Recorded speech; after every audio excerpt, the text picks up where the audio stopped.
desperate times call for drastic measures. I would like to take your dogs away and give them to people who have the time that they need. The final stop is Sarah's bedroom, where she keeps Nibby and Maiden confined during the day. Maiden likes to poop underneath the bed, so I don't know what it is. She has something with going, maybe in private. Yeah. I cannot believe what I saw. I don't think I have ever seen such a disgusting sight as week old poop and piles of it under somebody's bed. I don't know how she sleeps. So you have poop under your bed, the bed you sleep in. Yeah, you have poop it's under. disgusting. And so you leave it. It's just so hard to clean, and I'm gone all the time. Sarah will let her dogs stay in the room up to 12 hours in a day, won't walk them at all. Maybe she's too tired.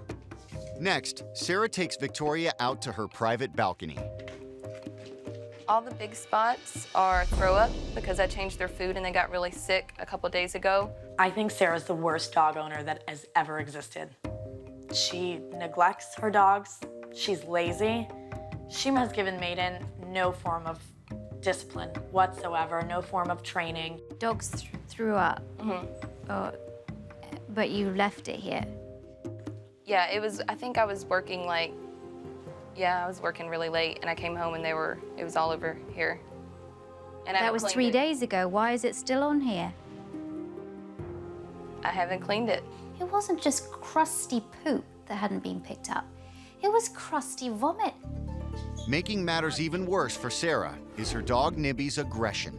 I brought my friend Maddie over just to show Victoria how Nibby acts towards guests and friends. So if you tried to stroke her, what would she do? You'd see her coming in and then she'd growl and then just nip. How many times has she bitten you then? Once every time I've come over. Okay. Yeah. Oh, I'd just come in and be like, see ya. Okay. I have every confidence that Nibby can become more confident around people, but it's going to take every effort from Sarah, and I don't think she's capable of doing anything at the moment. Hey, nice to meet you. Nice to meet you. Goodbye. Goodbye. See you. The irresponsibility that you're showing towards your dogs and towards your fellow house members is quite disgusting, and I'm appalled. And if I was Susan, you would both be out, without a question, with your suitcases on the sidewalk. And you know what? I would also like to take your dogs away from you and give them to people who have the time and attention that they need. There's so much going on here between the relationships between you all. And even just being in the atmosphere is unpleasant. But the dogs' living environment is unpleasant too. And the filth that they have to live in, especially your dogs in your room, Sarah, I've never seen a room like that. And it's a health hazard not just for your dogs, but it's a health hazard for you. There is competition between Bailey and Lucas. Now, you do try and clean up. Yeah, I mean, I wake up in the mornings and first thing I do when I come down is I look on the corner of this couch. Scent marking is really, really hard to deal with because it's competition. Yeah. Always in my room. Yeah, and of course, because Lucas is the other male dog, Yeah. competition with the other males. We need to put other things into place to deter him from doing that. Otherwise, he's just going to continue. Nibby's already bitten, and she's going to continue to bite and bite and bite. One day, somebody's going to come in here, and that bite is going to be a liability. So we need to get that under control. Okay, I've got somebody that I want you to meet. So Victoria has brought in a professional to show the girls the serious health hazards they are facing. Greg is an environmental consultant, and he specializes in bacteria and molds. And I thought it was really important that he come and he actually do a test, especially your room, and I wanted to tackle your room, Sarah. Greg is going to inspect my room, and I'm really nervous. Greg collects samples from 3 areas: the comforter, Sarah's pillow, and the wretched underbelly of her bed. First impression is overexposure to fecal matter. I'm very concerned because there's so much waste, there's so much dust. It makes me think it's been there for quite some time. Now, Greg gives the girls his initial assessment. So my thoughts for the room that I sampled is that until we get back results from the lab, that you not be in that room, Okay. that you not take clothing out of that room and use the clothing, and that you shut the door and put some masking tape over the door. Okay. Wow, this is serious. My concern about E. coli is that if you do show symptoms, treatment for E. coli can damage your kidney, as well as high blood pressure and diseases like that don't go away. I had no idea things were that out of control in my room. And roundworm, if you ingest it, can affect your brain. The other thing is that the dogs, with their 4 paws and their furry sides, they're gonna lie down, they're gonna have an exposure to that dog feces probably higher than your exposure. So it could be all over the furniture, too. It could be. Shocked all of us, kind of grossed out by it and afraid for the safety of everybody in the house. Thank you, Greg. Okay, thank you very much. Really Nice to meet you. interesting. Great to meet you. Thank you. Have a good day. Greg coming over and taking samples and all of that is very eye-opening. Bye. It makes me realize, you know, how dangerous it could be and disgusting it is. Next, Victoria has Sarah tackle the upstairs, while the other 2 girls work on the living room. It smelled pretty bad up there, and it definitely took, you know, a lot of elbow grease to get all the throw up off the patio. An hour later, Victoria comes up to see how Sarah's doing. Wow.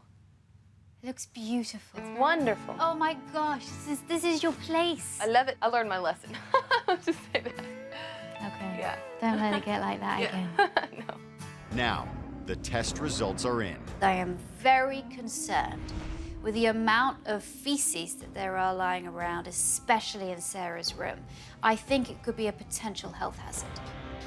I have the results. I'm very scared about, you know, the samples coming back and what could be in the house for everyone. And fortunately, it's good news. There is no E. coli present in your room. Thank goodness. I hope this near miss has been a wake-up call for all of the girls. I hope they never, ever let the house get to the state that it was when I first came here. Keep it clean out of respect for your roommates and your dogs. Makes me a little angry because they're just so eager that it's almost fake. Despite Susan's reservations, Victoria has a plan to help the girls keep the house clean. This is the dog's own personal potty. I love it. But what I've done is I put a little of one of their poopies on there anyway, so that their scent is on there. Hopefully that will entice them when they need to go in there. Now, she wants to address Sarah's dog Nibby's most serious problem. Nibby has found a great way to deal with the people that come and try and touch her, and that's to bite them. And it works. It makes people go away from her. So she's going to do it again and again and again. What we want to teach her now is that approaching hands are a good thing rather than a bad thing. And the way I'm going to do this, I'm going to teach her the touch command. Dogs are very inquisitive anyway, and they like to go towards things. Ooh, fascinating, let's go check it out. And when she does, she gets a treat. When you stimulate appetite, that changes the way the brain reacts, and therefore the way the dog feels. Touch, good girl. As she goes towards to touch my hand, I tell her to touch. Touch. Now, when she doesn't do it, she's working out. She's not going to get a treat until she does it. So let's just see. If she doesn't do it for a while, what I'll do is I'll put my hand back and give it to her again and see what she does. Touch. Good girl. And I'm going to start standing. I'm going to walk around a little bit. Touch. Good girl. Okay, Susan, would you like a go? I think Susan was really nervous when she found out she had to be working with Nibby. I know she's been bitten before and was probably really scared about it. Touch. And when she doesn't do it, just go, uh-oh. Uh-oh. Touch.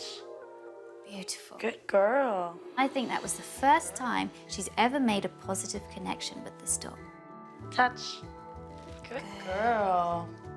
I think that by working with Nibby, I probably showed Sarah that I do care. I have a bit of a softer side when it comes to her dogs, and I think it'll help our relationship. Then Victoria moves the training to Sarah's lap, a place where Nibby feels very protective. So now I'm conditioning her to see my approach. Hi, Sarah, touch. Good girl. I want Sarah to teach her guests to do what I did, to approach her, say, hi, Sarah, and then say touch. Extend their hands so Nibby can touch them and she can get a treat. Hey, Sarah, touch. Good girl. Watching Nibby learn, I love it. It's really amazing. Accidents in the house have become less frequent, and all the dogs have now taken to the porch potty. The porch potty's going great. Maiden is a whiz at it. Even Lucas and Bailey know to go out there now too. Sarah has taken the cleaning in her room to the next level by getting her mattress professionally cleaned. That's pretty gross. And to prevent any more hard-to-reach messes, Sarah has also blocked access under her bed. I taped black board under my bed so Maiden can't get under there anymore and there won't be any more mess. Thanks for watching. If you love It's Me or the Dog and want more dog training tips and tricks, visit my official site, positively.com. And if you're interested in learning more about becoming a dog trainer, check out the Victoria Stilwell Academy. Links to both sites are in the description. I'll see you online.